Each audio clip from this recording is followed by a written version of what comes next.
There are approximately 17,462 species registered in the Galactic Concordance, and I of XR of the Krillian Science Collective have studied exactly 309 of them in my 40 cycles of professional xenobiology. Not once, not even during my dissertation on the acid-spitting Thraloxians, have I questioned the fundamental laws of biology, physics, and common sense.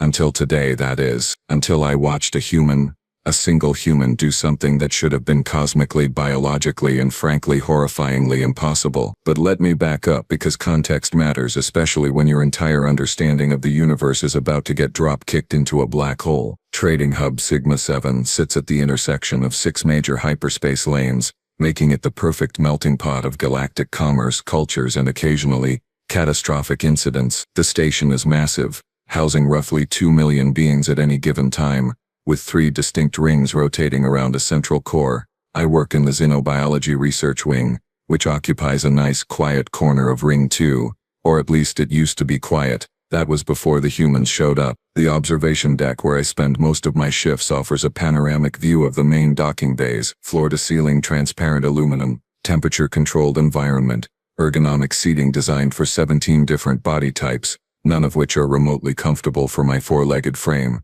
But I digress. The point is, from this deck, I can watch specimens, visitors as they arrive, move through customs, and go about their business. It is the perfect spot for behavioral observation without direct contact. Safe, controlled, scientific. Humans had been the hot topic in xenobiological circles for roughly 6 standard months, ever since they stumbled into concordant space with their clunky ships and their weird bilateral symmetry and their frankly disturbing predilection for making friends with anything that could hold a conversation. The rumors about them were, to put it mildly, absurd. Impossible. The kind of stories you hear in spacer bars after too many glasses of fermented quellic sap. They could survive radiation that would liquefy a Thracian. They could eat toxins that would drop a Morgathian in seconds. They healed from injuries that should have been fatal. They could go without sleep for days, without food for weeks, without water for, well, you get the idea. Nonsense, all of it. Had to be. I am a scientist. I deal in facts, data, observable phenomena. And the facts said that no single species could possibly possess all these adaptive traits without violating at least a dozen fundamental principles of evolutionary biology. So, naturally, I was skeptical, more than skeptical. I was professionally insulted that my colleagues were entertaining such obvious exaggerations. Oh, how wrong I was. How spectacularly, terrifyingly laugh until you cry and then cry for real wrong I was. Thorne slithered into the observation deck at approximately mid-shift, his Veshtari frame coiling around one of the supposedly universal seating platforms. His scales were doing that shimmer thing they do when he is anxious, which, to be fair, was most of the time. Thorne worked in station security analysis, which meant he spent his days watching threat assessments and imagining worst-case scenarios. We made a great team. I dismissed everything as impossible. He assumed everything was about to kill us. Still watching the humans, he asked, his vocal slits vibrating with what I had learned to recognize as amusement. I am observing behavioral patterns, I corrected him, not looking away from the docking bay below. There is a difference, right? Observing, not obsessing. I turned 3 of my 4 eyes toward him. The 4th stayed locked on the bay. I am trying to find rational explanations for the clearly irrational reports that keep flooding the xenobiology nets. Do you know what I read this morning? A transport captain claimed he saw a human survive vacuum exposure for 47 seconds. 47 seconds, Thorne. The captain is probably still drunk. Thorne's scales rippled again. You are aware that incident was verified by 3 separate sensor logs, right? And the station medical bay report? I felt my feeding tendrils curl in frustration. An involuntary response that I immediately regretted because Thorne definitely noticed and definitely was going to be smug about it. There has to be a logical explanation, I muttered. The logical explanation is that humans are terrifying, and we should all be very, very concerned that they are friendly. Thorne uncoiled slightly, moving closer to the observation window.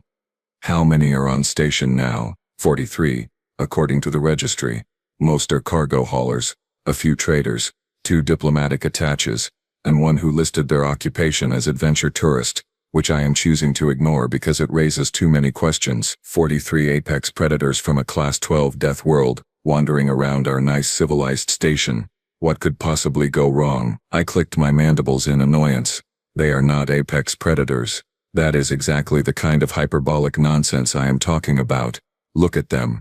I gestured toward the bay where a human was currently moving cargo containers. They are barely 2 meters tall.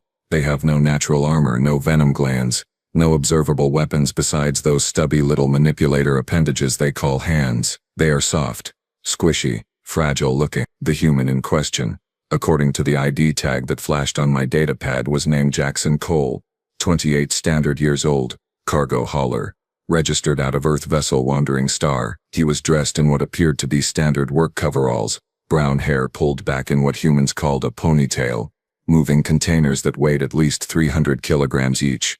Moving them easily, I noticed. Very easily. Fragile, Thorne repeated, watching Jackson hoist another container onto a transport pallet. Right.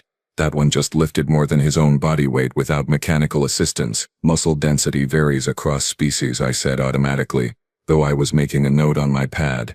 Very interesting muscle density. Surprisingly interesting. You know what I heard? Thorne settled back into his coil, clearly preparing for a good gossip session. Station 22, 3 months ago, human merchant ship docked for repairs. Some Kravix thugs, you know the type, all swagger and territorial posturing, decided to test the humans, picked a fight with one of them in the cantina, and all 6 Kravix ended up in medical. The human did not even spill his drink. I clicked my mandibles dismissively. Spacer tales. Exaggerations. There is security footage. Edited. Vexara. You are being deliberately obstinate. I am being scientifically cautious. I protested, though even I could hear the defensive tone in my voice. Extraordinary claims require extraordinary evidence, and I have yet to see any concrete proof that humans are anything other than a particularly durable species with a good publicity department. Thorne just looked at me with all 6 of his eyes, doing that thing where he did not say anything but somehow said everything. Down in the docking bay, Jackson Cole finished loading his cargo and wiped his forehead with his forearm. A gesture I had learned was how humans dealt with their bizarre thermal regulation system. Sweating. They cooled down by leaking fluids through their skin. Absolutely mad. Absolutely fascinating. I am going to prove it, I declared. I am going to find the rational scientific explanation for every single human quirk and ability. I am going to write a paper that will put all these ridiculous rumors to rest once and for all. Thorne's scales shimmered in that particular pattern that I had learned meant he was laughing at me. Sure, Vexara. You do that. I will just be over here preparing the "I told you so" speech I am inevitably going to need. I should have listened to him. I really should have listened to him. The alarm started exactly 47 minutes after Thorne left the observation deck. Not the gentle chime that indicated a docking request or a minor technical issue.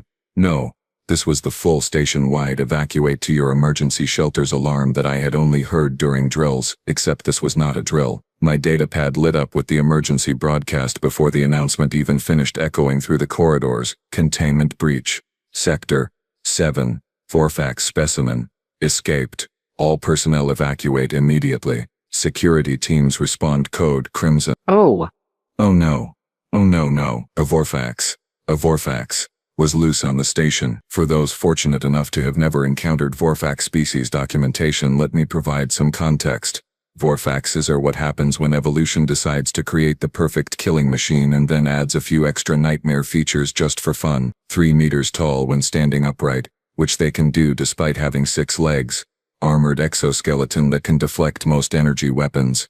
Retractable claws that can shred through hull plating.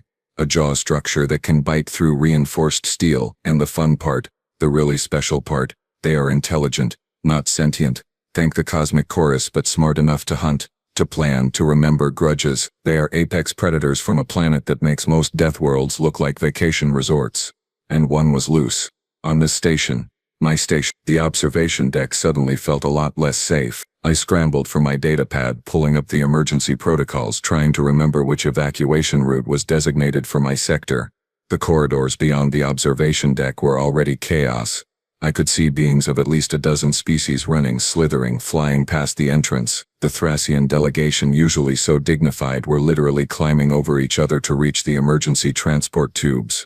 A group of Pelaxian merchants had abandoned their cargo entirely, their survival instincts overriding their notorious greed. Smart. They were all being very smart. I needed to move. now. But as I started toward the exit, the blast doors at the far end of the corridor slammed shut with a sound that made my auditory organs ring. Emergency lockdown. The station AI had sealed the section, which meant the Vorfax was in this sector. Possibly in this corridor, possibly between me and the evacuation route. My 3 hearts, yes, Krillians have 3, all started beating at different, equally panicked rhythms. The observation deck had a secondary exit, a maintenance corridor that connected to the cargo bays. Not ideal, but better than staying put.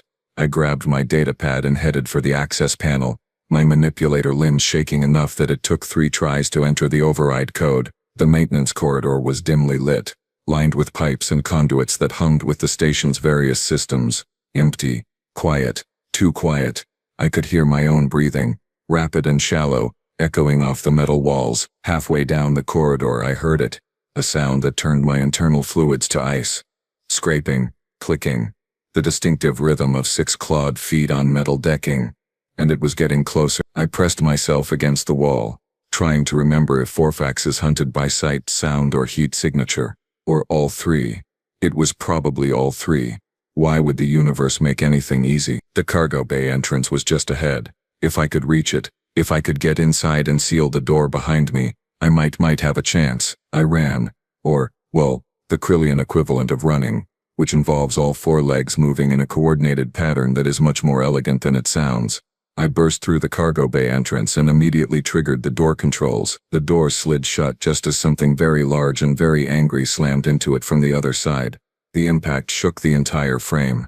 I heard a screech that made every survival instinct I possessed scream in terror. I was trapped in the cargo bay, with a Vorfax on the other side of a door that, based on the groaning of the metal, was not going to hold for long. And that was when I noticed I was not alone in the cargo bay. Jackson Cole stood about 20 meters away next to a stack of cargo containers holding what appeared to be a maintenance tablet. He looked up at the sound of the impact, then at me, then at the buckling door, and he smiled. The human smiled. "Well," he said, his voice carrying that strange accent that all humans seem to have, "this day just got interesting." Interesting. He called a Vorfax attack interesting. I was going to die, and this soft, squishy alien thought it was interesting. The cargo bay door held for approximately 7 more seconds. I counted every single one of them, watching the reinforced metal bend inward with each successive impact. The Vorfax was not just hitting the door, it was calculating, focusing its strikes on the weakest points, the seams, the locking mechanism. Smart. Terrifyingly smart. Jackson Cole, meanwhile, set down his maintenance tablet with the casual care of someone organizing their workspace. Not someone about to face a creature that could disembowel a Kravix warrior in under 3 seconds. Documented fact, by the way. I had read the reports, vivid, nightmare-inducing reports. "You might want to get behind something sturdy," he called over to me, rolling his shoulders in a gesture I had observed humans do before physical activity. Warming up. He was warming up. Like this was exercise. Like this was gym class. And not a life-or-death situation. "We need to run," I shouted back, my vocal synthesizer crackling with stress. "We need to seal us in a storage locker, or climb into the ventilation system, or trigger the emergency bulkheads." "Nah," Jackson said, and I swear on all 3 of my ancestors' gene pools, he cracked his knuckles. That little popping sound human joints make. He did that. Right then. "I have got this." "You have got this? You have got this?" My voice climbed several octaves. "That is a Vorfax. A Class A apex predator. It can tear through hull plating." "Yeah. I read the briefing," Jackson replied, walking toward the failing door. "Nasty critters. Good thing I skipped breakfast. I am feeling energetic." The door exploded inward. And I mean exploded. Metal shrieked and tore, and 3 meters of armored nightmare came pouring through the gap like death itself had decided to make a personal appearance. The Vorfax was even more horrifying in person than in the documentation holos. Its exoskeleton was a mottled gray-black, scarred from previous battles, chitinous plates overlapping in a natural armor that had evolved over millions of years to be essentially impenetrable. 6 legs, each ending in claws that scraped furrows into the metal decking. A head that was mostly jaw, lined with teeth designed to grip and tear and crush, and its eyes, 4 of them, black and multifaceted and locked directly on Jackson Cole. It roared. The sound was something between a lion's roar and metal scraping on metal, amplified by a resonance chamber in its thorax. I felt it in my bones, in my chitin, in every survival instinct that screamed at me to run, hide, play dead, anything but stand there and watch. Jackson did not even flinch. The Vorfax charged. 6 legs propelling it forward with a speed that should not have been possible for something that large. It closed the 20-meter distance in under 2 seconds. I had seen attack drones move slower, combat mechs move slower. Jackson moved faster. I almost could not track it. One moment he was standing in the Vorfax's path. The next he was not. He had stepped aside, a simple lateral movement, except it happened so quickly that the Vorfax overshot him entirely and crashed into a cargo container hard enough to leave a dent. The creature recovered instantly, pivoting with a grace that contradicted its bulk, lashing out with its front claws, strikes that could have bisected a Morgathian, strikes that whistled through the air with lethal intent. Jackson ducked under the first swipe, leaned away from the second, and caught the third strike. Caught it, with his hand. His soft, unarmored fleshy human hand closed around the Vorfax's wrist joint, if you could call it a wrist, and stopped the claw mid-strike. The Vorfax seemed as surprised as I was. It pulled back, trying to free its limb. Jackson did not let go. Instead he twisted, using the creature's own momentum against it, and threw the Vorfax. Threw it, like it weighed nothing. 3 meters of apex predator went tumbling across the cargo bay, and slammed into a support pylon with the impact that I felt through the deck plating. I could not breathe, could not process, could not compute what I was witnessing. The Vorfax regained its footing, shook its head, and roared again, louder this time. Angrier. It was angry. I understood that feeling. I was having trouble with basic reality myself. Come on then, Jackson said, and his voice was cheerful. Cheerful. He gestured with one hand in a universal come here motion, taunting it. The human was taunting a Vorfax. The predator obliged. It attacked again, but this time it was not charging blindly. It circled, looking for openings, claws lashing out in coordinated strikes from multiple angles. A hunting pattern, a killing pattern. Jackson moved through the attacks like he was dancing. No, not dancing. Fighting. Every movement precise, economical, devastating. He blocked a claw strike with his forearm, and I heard the scrape of chitin on bone but saw no blood. He took a hit to the shoulder that should have removed his arm, but it just spun him around, and he used the rotation to deliver a kick to the Vorfax's mid-desk that sent it stumbling back. The human was not just surviving, he was winning. He was fighting an apex predator hand to claw and winning. My scientific brain tried desperately to rationalize what I was seeing. Adrenaline response, enhanced muscle density, superior reaction time, evolved combat instincts. All true, probably, but none of it should add up to this. None of it should allow a being from a species barely registered in concordant space to manhandle a creature that evolution had spent millions of years optimizing for murder. The Vorfax lunged again, jaws open wide enough to swallow Jackson's head whole. He grabbed its upper and lower mandibles, one in each hand, and held them apart. The creature's bite force could crush starship hull plating. Documented. Verified. Measurable. Jackson held those jaws open like he was inspecting a particularly interesting piece of machinery. Muscles stood out on his arms, visible even through his coveralls. His feet dug into the deck plating. He was straining. I could see that much. But he was holding, and then he started pushing the jaws apart. Wider. Wider. The Vorfax made a sound I had never heard before. A sound of pain, of confusion, of fear. I was making similar sounds. To be honest, what happened next is going to require some context, because my memory of it is fragmented, broken into individual moments of absolute insanity that my brain catalogued with the detached precision of a scientist witnessing something that violated every law of nature she had ever studied. Jackson forced the Vorfax's jaws apart until I heard something crack. Not break. Not yet. But crack. Chitin fracturing under pressure it was never designed to withstand. The predator thrashed, all 6 legs scrambling for purchase, claws raking across Jackson's torso and leaving tears in his coveralls, but, and this is the part that made my feeding tendrils go numb with shock, barely scratching his skin. Barely. Scratching. His skin. Claws that could shred hull plating left what looked like superficial cuts, bleeding. Yes, humans bled that weirdly bright red blood, but not gushing, not arterial, not life-threatening. Just annoying him. Jackson released the jaws and immediately grabbed the Vorfax around what I suppose could be called its throat. His fingers dug into the gaps between chitinous plates, finding soft tissue underneath, and he lifted.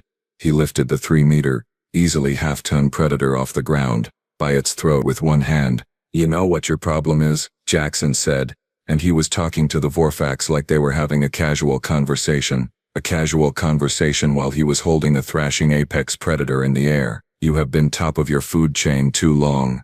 You forgot what it is like to be prey." He slammed the Vorfax down onto the deck plating. The impact sounded like a cargo container falling from a crane. The creature's exoskeleton cracked, actual visible fractures spreading across its carapace like a spider web. It tried to rise, legs scrambling, and Jackson kicked it in the thorax, a blow that sent it skidding 6 meters across the bay. I was making notes. Actual notes on my datapad. Because apparently when confronted with something completely impossible, my brain defaulted to documentation mode. Estimated force of impact.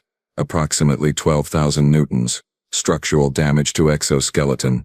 Severe. Human combatant status. Barely winded. Barely winded. The Vorfax was not done. Credit where it is due. The creature was a survivor.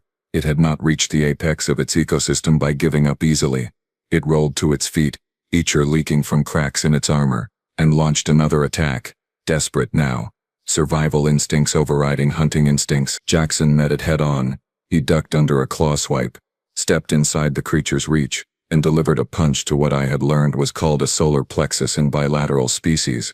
The Vorfax doubled over, all 6 legs buckling, and Jackson brought his elbow down on the back of its head. I heard the impact from across the cargo bay, heard the crunch of chitin giving way. The predator collapsed, twitching, trying to rise, failing. Jackson grabbed one of its rear legs and dragged it across the cargo bay like it was a piece of luggage. Dragged it. The scraping sound of chitin on metal was almost as disturbing as everything else I was witnessing. He positioned the Vorfax next to a support pylon and looked at it with an expression I could only describe as contemplative. "Right," he said, breathing a bit harder now but still coherent, still controlled. "Let us finish this. What he did next is going to haunt me for the rest of my life. Not because it was cruel. The Vorfax was effectively defeated, brain damaged from that last strike, no longer a threat. What haunted me was the efficiency, the casualness, the way Jackson approached violence like it was just another task on his shift schedule. He gripped the Vorfax's front right leg at the shoulder joint. His fingers found the gap between plates again.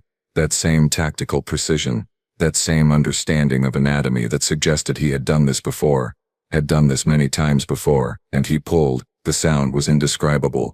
Chitin tearing, muscle ripping, connective tissue giving way. The Vorfax screeched, a sound of pure agony that made every being within earshot want to curl up and die, and Jackson ripped its leg off, just tore it free from the socket like he was dismantling a piece of malfunctioning equipment. He dropped the leg, moved to the next one, and repeated the process. I could not look away. Should have.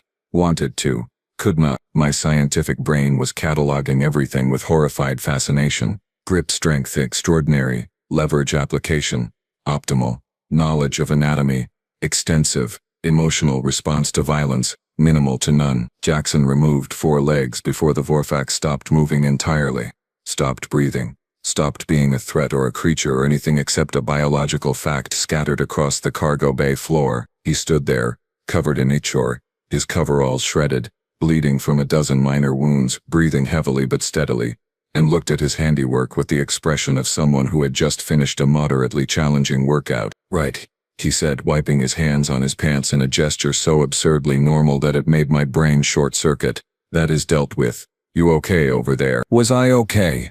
Was I okay? I had just watched a human, a single human, dismantle an apex predator with his bare hands.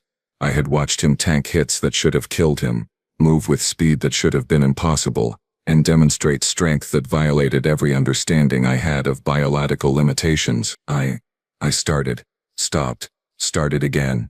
I cannot. What are you? Jackson looked down at himself, at the ichor and blood and shredded clothing, and shrugged.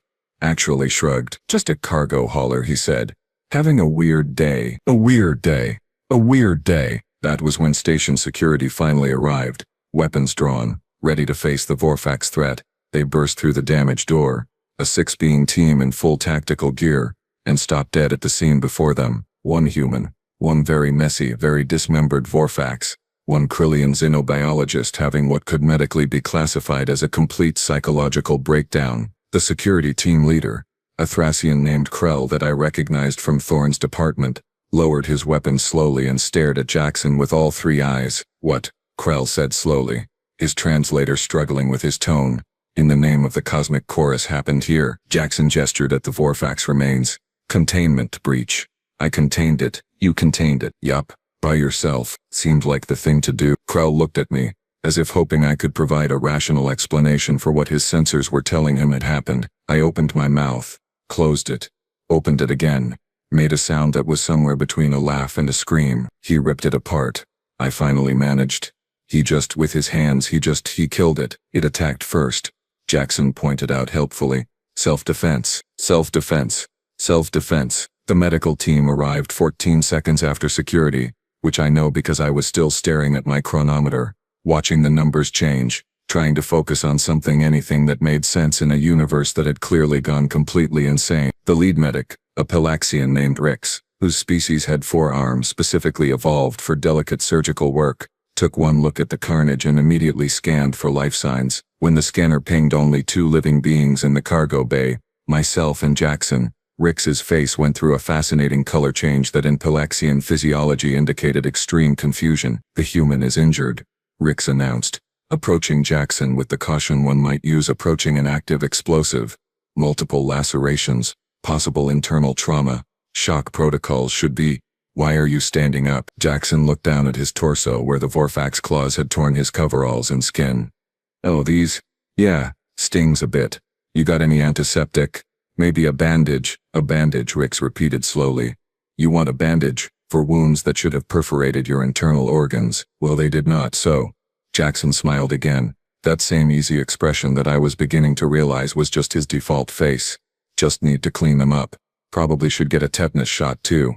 "Do you guys have tetanus here?" "Probably not. Different bacteria. Anyway, bandages would be great." Rix turned to his medical team, all 4 arms gesturing in what I recognized as the Pelaxian equivalent of complete exasperation. "Scan him. Full body scan. I want to know how he is alive." The medical scanner made several unhappy beeping sounds when they ran it over Jackson. Not because he was dying, because he was too alive. His heart rate was elevated but steady. His blood pressure was high but stabilizing. His cellular activity was, according to the readout, absolutely normal for someone who had just engaged in moderate physical activity. Moderate physical activity. I laughed. Actually laughed. It came out as a chittering sound that made everyone look at me with concern, but I could not stop. The absurdity had broken something in my brain. Thorn slithered into the cargo bay at approximately this point, took one look at the dismembered Vorfax, one look at Jackson being fussed over by increasingly bewildered medical staff, and turned all 6 eyes to me. "So," he said, his scales doing that smug shimmer I had learned to hate. "Still think humans are just exaggerated rumors?" I made a sound that might have been a word, might have been several words, might have been my sanity leading through my auditory organs. In my defense, I finally managed. "This is not scientifically possible. This violates. This breaks. He should not be able to do any of what he just did. And yet," Thorn gestured at the evidence with his tail, "here we are." Station security was securing the scene, taking measurements, collecting samples, and very carefully not making eye contact with Jackson, who was now sitting on a cargo container while Rix applied what looked like an entire medical kit's worth of supplies to his various cuts. "This is going to scar," Rix muttered, applying something that made Jackson wince slightly. "These are deep lacerations. They will take weeks to fully heal." "Nah," Jackson said cheerfully. "I heal pretty fast. Give it 3-4 days tops." "Days. Days." Rix's color shifted to something that indicated he was considering sedating his patient just to make his life easier. "That is not how biology works." "Human biology," Jackson corrected. "Bit different." The cargo bay was filling up now. More security. Station administrators. A news drone that someone was trying to shoo away. And other humans. 3 of them. All wearing the same cargo hauler uniforms as Jackson. All looking at the scene with varying degrees of concern and amusement. Jackson. One of them, a woman with dark skin and her hair in elaborate braids, jogged over. "Heard there was a situation.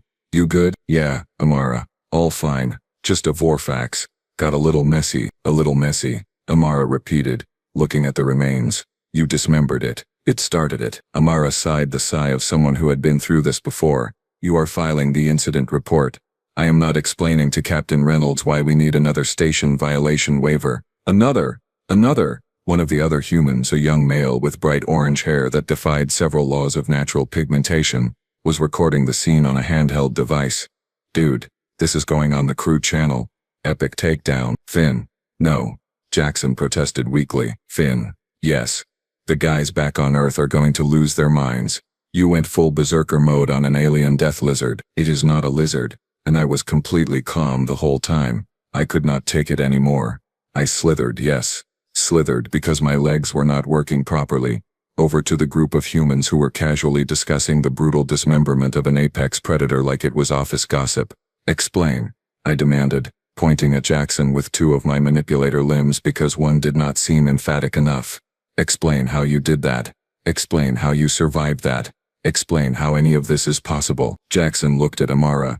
Amara looked at Finn. Finn looked at the third human, an older male with gray in his hair and a face that suggested he had seen too much and was tired of explaining it. The older human stepped forward, offering me a hand to shake, which I stared at like it might explode. After a moment he withdrew it. Ma'am, he said in a voice that carried the weight of authority, I am First Officer Chen.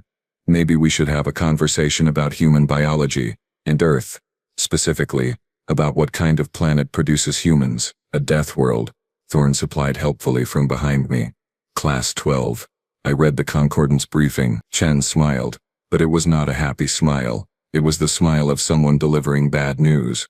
Class 12 is being generous. We prefer to think of Earth as a survival course that lasted 4 billion years, and humans are what graduated. They moved me to a conference room, probably because I was making those chittering sounds again and security was worried I might need sedation.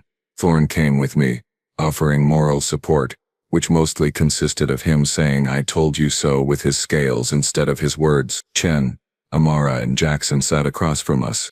Finn had been dragged away by station administration to delete his recording, a fight he was apparently losing badly if his complaints echoing down the corridor were any indication. Right, Chen began pulling up a holographic display that showed a blue and green planet rotating slowly in the air between us. This is Earth, our home world. Looks pretty, does it not? Oceans, continents, nice atmosphere, seems pleasant. It tried to kill us, Jackson added cheerfully, now sporting approximately 47 bandages that Rix had applied with increasing frustration. Constantly. Still does. Chen nodded. Earth sits in what we call the Goldilocks zone. Not too hot, not too cold, just right for liquid water and biological diversity.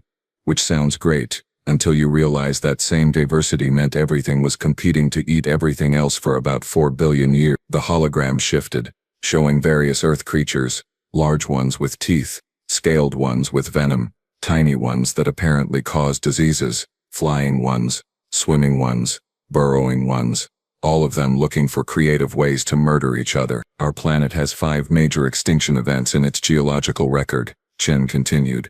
Events that wiped out 70 to 90% of all life, and life just kept coming back, adapting, evolving, getting meaner. Humans evolved from persistence hunters, Amara said, taking over the explanation. We are not the biggest, not the strongest, not the fastest, but we can run longer than anything else on our planet. We used to hunt prey by literally chasing them until they collapsed from exhaustion. I made a note on my datapad with shaking limbs. Persistence hunting, endurance predation. It explained the cardiovascular efficiency I had observed. We can throw things, Jackson demonstrated by tossing a stylus across the room with casual accuracy.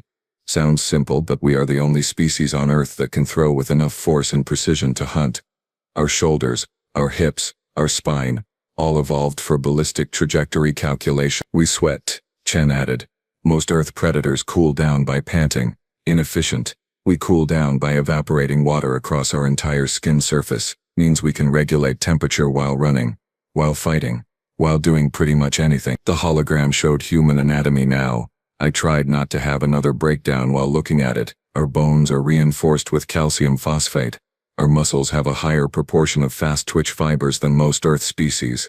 Our hands, Amara held up hers, flexing the fingers, have opposable thumbs and enough grip strength to support our entire body weight. Plus, we have fingernails which are basically built-in tools. Our brains, Chen tapped his skull, are wired for pattern recognition, problem solving and something we call adrenaline response. When threatened, Our bodies flood with hormones that temporarily increase strength, speed, pain tolerance, and aggression. That explains some of it, I managed, though my voice sounded distant even to myself.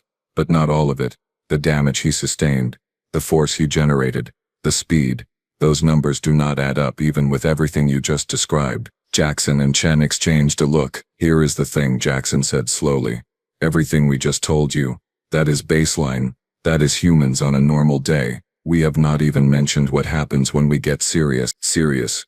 Thorne's scales went flat against his body, a fear response. Adrenaline is just the start, Amara explained. We have documented cases of humans lifting vehicles to save trapped family members, mothers who fought off predators 3 times their size to protect children, soldiers who kept fighting with injuries that should have been immediately fatal. We call it hysterical strength. The body overriding its own safety limiters when survival is on the line. Your body has safety limiters? I could not keep the horror out of my voice. Oh yeah, Jackson nodded. Normally our brain only lets us use about 30% of our muscle capacity, prevents us from tearing our own tendons and breaking our own bones. But when things get bad enough, those limiters come off, temporarily. You are telling me, I said slowly, that what I witnessed was a human operating at partial capacity. Well yeah. It was just a vorfax. Not like it was an actual threat. Not an actual threat. What is an actual threat to you people? Thorne demanded, voicing the question I was too stunned to ask. The humans looked at each other again, having one of those silent conversations that species with social bonding instincts could manage. Each other mostly, Chen finally said. Humans are the apex predator on Earth. The only thing that consistently challenges us is other humans. We spent most of our evolutionary history competing with each other. Made us very good at violence. The hologram shifted again, showing what appeared to be human history. Wars. So many wars. Spanning thousands of years. We nearly went extinct at least twice, Amara said quietly. Once from environmental changes, once from ourselves. We survived both. And we learned. We are very good at learning. Hence the concordance. Chen gestured broadly. We figured out that cooperation worked better than competition, mostly. We still have issues. But out here, dealing with other species, we have been very careful to be friendly, to be helpful, to not let people know exactly how dangerous we actually are. Why? I asked. Why hide it? Because, Jackson said, his smile fading for the first time since I had met him. We know what it is like to be afraid of the monster in the dark. We have been that monster. We do not want everyone in the galaxy looking at us the way you are looking at me right now. I realized I had been slowly backing away from the table. My survival instincts, honed over thousands of generations, were screaming that I was in a room with apex predators and needed to run. But I was also a scientist. And despite the fear, despite the horror, I was fascinated. So, I said, forcing myself to sit back down, to face them, to treat this like the academic discussion it was. The rumors are true. All of them. Most of them, Amara corrected. Some are exaggerations. But yeah, most of them are true. We are durable. We are adaptable. We heal fast. We can survive environments that would kill most species. And when we need to, we can be very, very dangerous. Why are you telling us this? Thorne asked. Why not keep it secret? Because, Chen said, gesturing at the cargo bay beyond the conference room, incidents like today are going to keep happening. The galaxy is a dangerous place. We are going to keep running into situations where our natural abilities become obvious. Better that we control the narrative. Better that we explain ourselves before someone decides we are a threat that needs to be eliminated. The weight of that statement settled over the room like a blanket made of lead. Are you, I asked quietly, a threat? Jackson leaned forward, his expression serious. Only if you make us one. We like the concordance. We like having friends out here in the big scary galaxy. We want to trade, to learn, to be part of the community. But we also will not be victims. We will not be prey. We have spent 4 billion years climbing to the top of the food chain, and we are not giving that up just because we left our planet. It was the most honest, terrifying thing anyone had ever said to me. Well, Thorne said into the silence that followed, this has been educational. The station returned to normal operations approximately 6 hours later, normal being a relative term, given that everyone now knew exactly what had happened in Cargo Bay 7. and rumors were spreading through the concordance networks like a virus with particularly good PR. I found myself back at the observation deck watching the docking bays, watching the humans go about their business. Jackson had returned to work after Rix cleared him with a medical report that basically said perfectly healthy, defies explanation, recommend further study, request denied for sanity reasons. Thorne joined me again, coiling into his usual spot. "You are going to write that paper, are you not?" he asked. "I do not know what I would even say," I admitted. "Everything I write will sound like the ramblings of someone who has been sampling the fermented quellic sap. Document what you saw. Let the evidence speak for itself. The evidence suggests that humans are living weapons wrapped in a friendly package. The evidence suggests that we have welcomed apex predators into the concordance, and did not even realize it." I clicked my mandibles in frustration. How do I write that in a way that does not cause mass panic? "You could start by acknowledging that they chose to be friendly. They chose to help. Jackson could have left you in that corridor, could have let the Vorfax rampage through the station. Instead he stopped a threat, saved lives, and then asked for a bandage." I had to admit Thorne had a point. A small, terrifying, valid point. Down in the docking bay, Jackson was loading cargo again, moving containers like the morning's events had been nothing more than a brief interruption. He saw me watching, waved with that same casual friendliness that now carried an entirely different weight. I waved back. What else could I do? "The galaxy is going to change," I said quietly. "Once everyone knows what humans are capable of, once the reports spread, the analysis gets done, the military assessments completed, everything is going to change." "Probably," Thorne agreed. "Change is not always bad. They called today light exercise," I said, remembering Jackson's parting comment as the medical team finally released him. Light exercise. He dismembered a Vorfax and called it light exercise. What does that make heavy exercise for them? I did not want to know. I really, truly, absolutely did not want to know. My datapad pinged with a message. Transfer request approved. I had submitted it an hour ago, asking for reassignment to Station 42, far away from human shipping lanes, far away from cargo haulers who could rip apex predators apart with their bare hands. I should have accepted it. Should have run as far and fast as my 4 legs could carry me. Instead, I deleted the transfer request and opened a new file. Research proposal. Human biological capabilities, comprehensive study. If I was going to live in a galaxy with humans, I might as well understand them.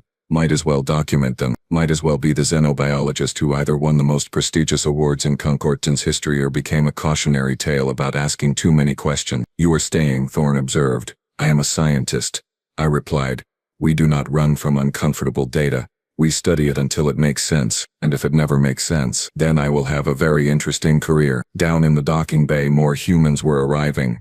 A whole crew, laughing and joking, carrying supplies, looking so perfectly normal that it was almost impossible to remember what they actually were, what they were capable of, what millions of years of evolution on a death world had created. They were apex predators playing at being civilized, and the terrifying part, they were very good at it, good enough that most of the galaxy had not even noticed. But I had noticed, I had seen, I had documented, and I would make sure the concordants knew exactly what they had welcomed into their midst, not as a warning, not as a threat, but as a fact, a fundamental truth about the universe that could not be ignored or dismissed or rationalized away. Humans were here, humans were friendly, and humans were the most dangerous thing in the galaxy when you made them be anything else. I started typing my report, mandibles clicking against the input device, trying to find words adequate to describe what I had witnessed, trying to be objective, trying to be scientific, trying not to laugh at the absurdity of it all, because in the end, the universe had played the best joke possible on all of us. It had made us think we understood the rules, made us think we knew our place, made us think the hierarchy was established and immutable, and then it sent us humans. Welcome to the new galaxy. Population. Everyone else and the apex predators who just wanted to be friends. I was going to need so much therapy, and so many research grants, but first, I was going to finish this report. Someone had to document the day everything changed. Might as well be the Krillian xenobiologist who could not look away as a human ripped an apex predator apart effortlessly. At least it would make one hell of a dissertation.